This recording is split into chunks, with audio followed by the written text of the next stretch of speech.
James and கோவின் AC power play offers May 1 முதல் 3 வரை. மிஸ்டர் கோல்ட் கடலை எண்ணெய் தான் வாங்குறேன். ஏன் தெரியுமா? சாதாரண ஆயிலை விட சமையல் டேஸ்டாவும் இருக்கும், ஹெல்தியாவும் இருக்கும்.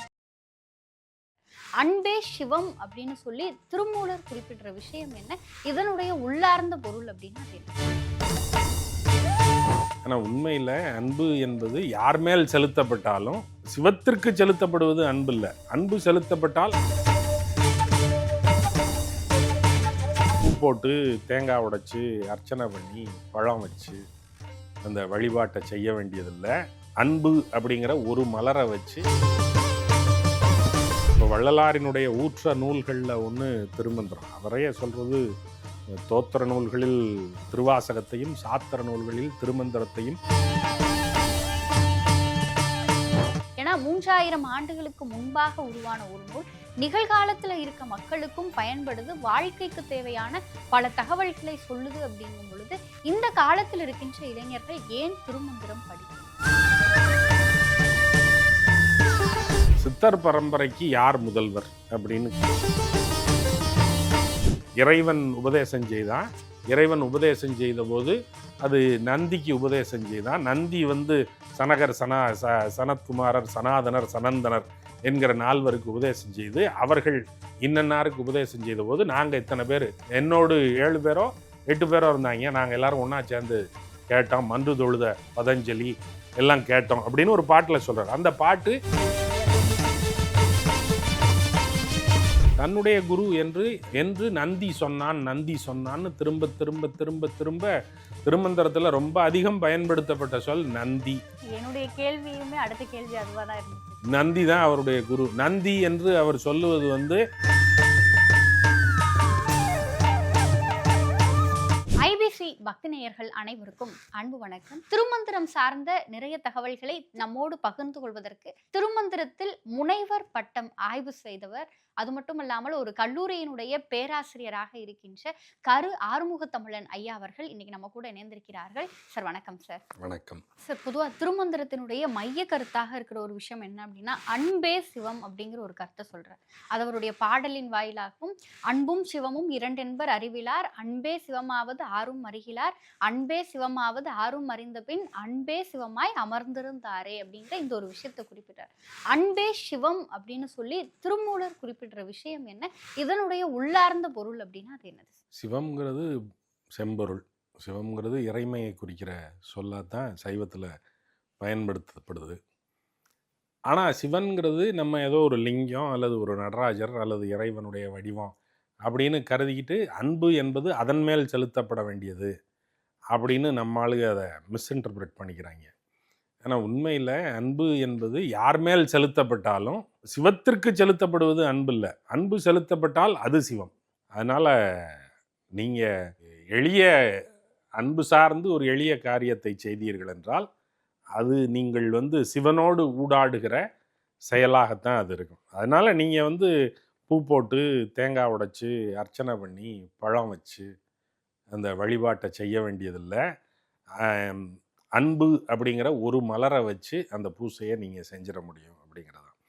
அதனால் சிவத்திற்கு ஒரு வரையறை அப்படின்னு சொல்வதாக இருந்தால் டிஃபைன் பண்ணணும்ல, டிஃபைன் யுவர் டேர்ம்ஸ் அப்படின்னு சொல்லுவான்.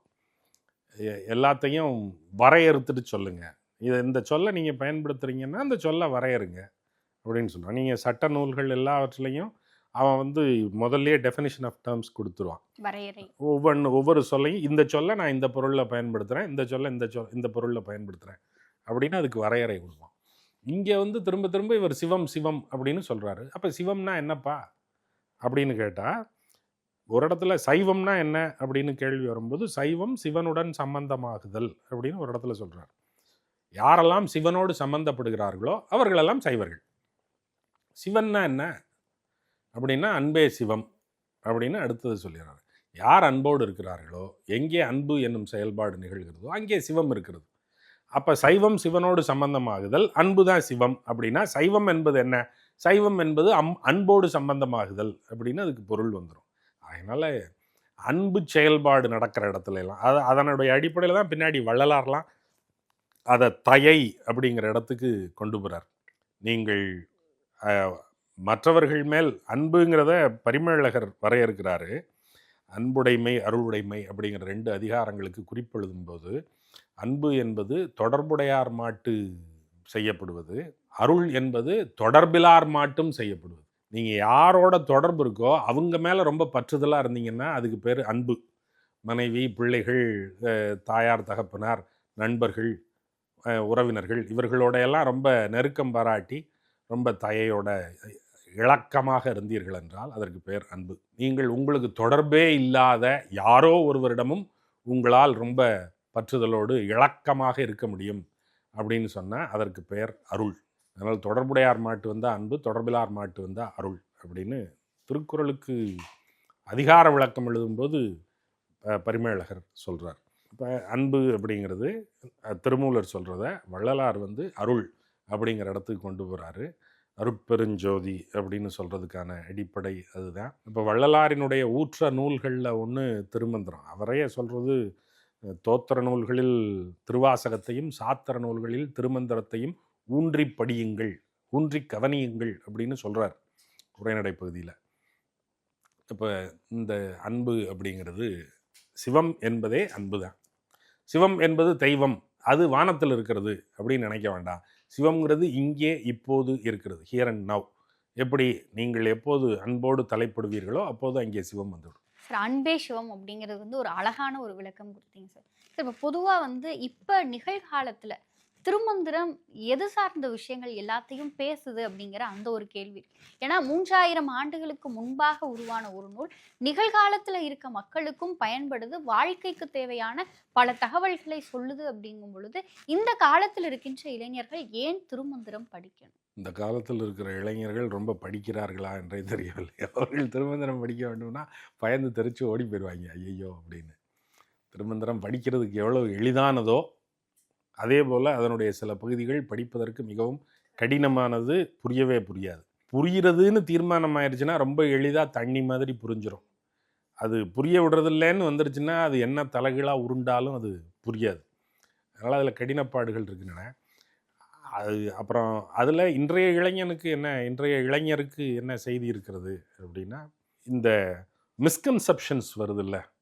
நம்ம ஒரு நடைமுறை சார்ந்து பக்தி, மதம், சமயம், இறைமை என்றெல்லாம் நாம் சொல்லி கொடுத்துருக்கிற அந்த கருதுகோள்களில் இருக்கிற பிழையான வழிநடத்துதல்கள் இருக்குல்ல, இந்த பிழையான வழிநடத்துதல்கள்லேருந்து அவர்களை சரியான திசைக்கு கொண்டு வருவதற்கு திருமந்திரம் பயன்படும்.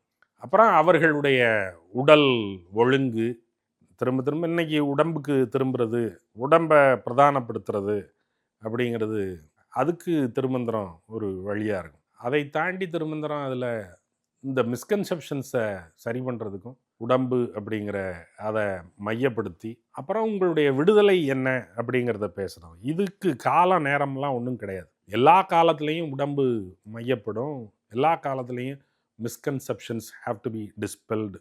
அப்புறம் நீங்கள் விடுதலை என்பது எல்லா காலத்திலேயும் மனிதன் தேடிக்கொண்டே இருக்கிற உபகாரமாக இருக்கிறது. அதை பேசுகிறதே திருமந்திரம் இன்றைக்கும் படிக்கப்படுவதற்கான தகுதியை பெற்றிருக்கிறது என்பதற்கான அடையாளம் தான். கண்டிப்பாக சார். இப்போ பொதுவாக திருமூலரை குறிப்பிடும் பொழுது சித்தர்களுக்கெல்லாம் சித்தர், ஆதி சித்தர் அப்படிங்கிற ஒரு விஷயத்தை குறிப்பிடுறாங்க சார். அப்போ இவர் சித்தராக இருக்கிறார், சித்தராக வாழ்கிறார் அப்படிங்கும் பொழுது இவருக்கு ஏதாவது ஒரு விஷயங்களை சொல்லிக் கொடுக்கணும் அப்படிங்கும் பொழுது ஒரு குரு தேவைப்பட்டிருப்பாங்கல்ல. அப்போ திருமூலருக்கு குருவாக இருந்தவர் அப்படின்னா யார்? அதுக்கான ஏதாவது குறிப்புகள், வரலாற்று சான்றுகள் இருக்கா சார்? இல்லை, திருமூலருக்கு குரு நீங்கள் நான் அந்த இடத்துல 2 கேள்வி வர வேண்டியது. நீங்கள் இப்போ சித்தர் பரம்பரைக்கு திருமூலர் தான் முதன்மையானவரா அப்படிங்கிறது ஒரு கேள்வி. திருமூலருக்கும் மேலே யாராவது ஒருத்தர் இருக்காரா அப்படின்னு ஒரு கேள்வி. அப்படின்னு 2ஆ பிரிச்சுக்கிட்டு அதை சொல்கிறேன்.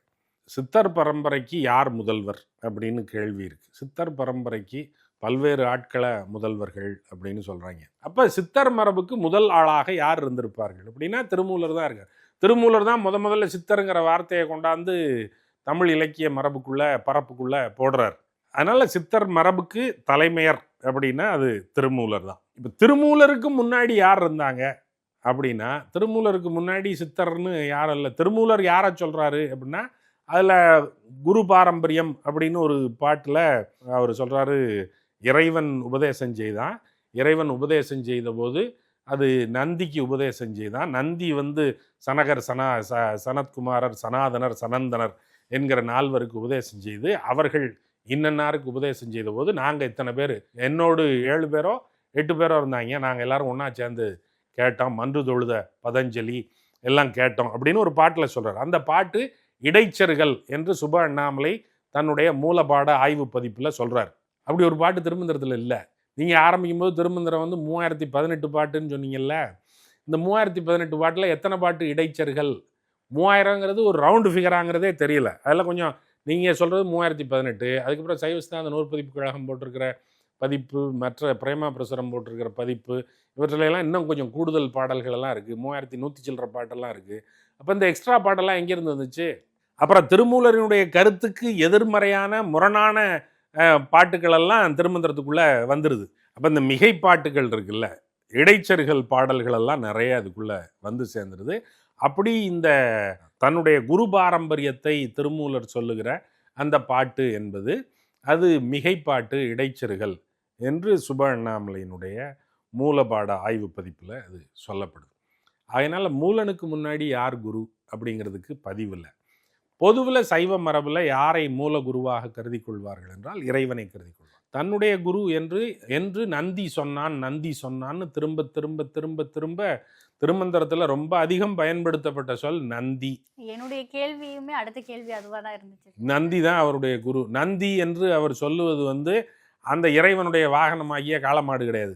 அது நந்தி என்பது இறைவனே, என்னுடைய தலைவன். நந்தி அப்படிங்கிறது நம் தலைவன் அப்படிங்கிற அடிப்படையில் தான் நந்தலைவன்கிறத தான் நந்தி அப்படின்னு அவர் வைக்கிறாரு. அதனால் இறைவன் தான் குரு. அவனை குருவாக கொண்டு திருமூலர் வருகிறார். என்னை நன்றாக இறைவன் படைத்தனன் அப்படின்னு சொல்லும்போது இறைவன் சொன்னவர் மற்ற இடங்கள்ல நந்தி அப்படின்னே சொல்லிடுறார். பல இடங்கள்ல நந்தின்னு சொல்றார். தன்னோட சம்பந்தப்படுத்தி பேசும்போது பூரா இறைவனை நந்தின்னு தான் சொல்றார். பெரும்பகுதி நந்தின்னு தான் சொல்றார். நந்தி தான் அவருக்கு குரு, இறைவன் தான் அவருக்கு குரு. சரி, இப்போ பொதுவாக திருமூலர் தன்னுடைய குருவாகவும் தான் இறைவனாகவும் கருதுறது நந்தியை தான் அப்படின்னு சொல்லி நீங்கள் திருமந்திர ஆராய்ச்சிக்கு பிறகு சொல்கிறீங்கும் பொழுது, இங்கே நந்தி அப்படிங்கிறது சித்தர் மரபுல அப்படின்னு ஒரு சாரார் சொல்கிறாங்க. நந்தி அப்படிங்கிறது சிவபெருமானினுடைய வாகனம் அப்படின்னு ஒரு சிலர் சொல்கிறாங்க. இப்போ எந்த பார்வை எடுத்துக்கிறது? நந்திங்கிறது சிவபெருமானுடைய வாகனம்ங்கிறது ஒரு புராண மரபுல சொல்லப்படுற. அட்டத்தை போடுங்க, அழகர பாருங்க, கோவிந்தன் பேரத்தான் கோஷமா போடுங்க, பல்லக்கு தெருல அழகரு வாராரு, பார்க்கடல் வேந்தனா அழகரு வாராரு, சாதி மதம் எல்லாம் ஓடி ஒழிகிற ஆனந்த குத்து மதுரையிலே, கல்யாண கோலத்தை காணாத கோபத்தில் கண்ணழகரோ வைகையிலே, தலையா மக்கள் தலையா கண்கொள்ள காட்சிக பாருங்கடா. ஜேம்ஸ் அண்ட் கோவின் AC power play offers May 1 முதல் 3 வரை. மிஸ்டர் கோல்ட் கடலை தான் வாங்குறேன். ஏன் தெரியுமா? சாதாரண ஆயிலை விட சமையல் டேஸ்டாவும் இருக்கும், ஹெல்தியாவும் இருக்கும்.